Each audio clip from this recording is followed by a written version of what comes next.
আমাদের লাইফে রিলেশনের ইম্পর্টেন্স অনেক বেশি, তাই চলুন রিলেশন এটিকেট নিয়ে এবারে জেনে নিই আমাদের এক্সপার্ট টিপস। বন্ধুকে স্পর্শকাতর সম্পর্কের ব্যাপারে সতর্কীকরণ, মানে আমি জানি আমার এক বন্ধু, সে কোনো একটা সম্পর্কে আছে, সম্পর্কটা ভালো না, কিন্তু আমি কিভাবে তাকে এটা বলবো, কারণ আমি যদি সরাসরি এই কথাটা বলি সে হয়তো পছন্দ নাও করতে পারে, কারণ সেই মানুষটাকে তো সে পছন্দ করে। এবং আমি কখন বলবো, আসলে এটাও একটা বিচার্য ব্যাপার।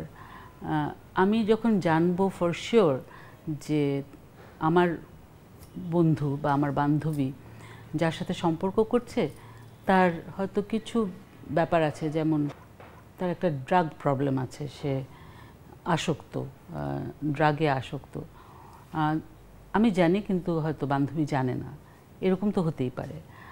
বা এরকমও একটা হতে পারে যে সে যার সাথে সম্পর্ক করছে সেই ছেলেটা হয়তো একাধিক মেয়ের সাথে ফ্লার্ট করে বা ফোনে কথা বলে বা সম্পর্ক তৈরি করার চেষ্টা করে বা সম্পর্ক করে। তো এগুলো কিছু মানে বোঝাই যায় যে এই বিষয়গুলো একেবারেই গ্রহণযোগ্য না, একটা সম্পর্ক যেন কোনোদিনই ভালো হতে পারে না। এইটা মাথায় রেখে আমার বান্ধবীকে আমার বলতে হবে যে তুমি এই মানুষটার ব্যাপারে, তোমার এই বন্ধুর ব্যাপারে সজাগ থাকো, বা এই সম্পর্কে জড়িও না, এটাও বলা যেতে পারে। হয়তো ঝট করে বলাটা ঠিক হবে না, কথাটা শুরু করার একটা বিষয় আছে, যে হয়তো কথাটা এরকমভাবে শুরু করা যেতে পারে যে তুমি কি মনে করো, ড্রাগস সম্পর্কে তোমার কি ধারণা, হেরোইন সম্পর্কে তোমার কি ধারণা, বা ইয়াবা সম্পর্কে তোমার কি ধারণা, তুমি কি জানো যারা এগুলো নেয় তারা কীরকম ব্যবহার করে, কীরকম আচরণ করে।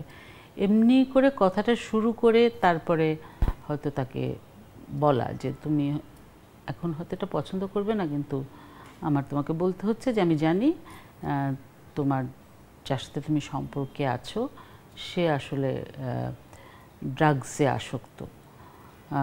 এটাতে কিন্তু যদি তোমার কারো সত্যিকারের বান্ধবী হয় বা বন্ধু হয়, সে হয়তো তাৎক্ষণিকভাবে তার যে রিয়াকশনটা হবে সেটা হয়তো ভালো হবে না, সে হয়তো পছন্দ করবে না, কিন্তু পরে সে অবশ্যই বলবে তার বান্ধবীকে যে তুমি আমার উপকারই করেছিলে।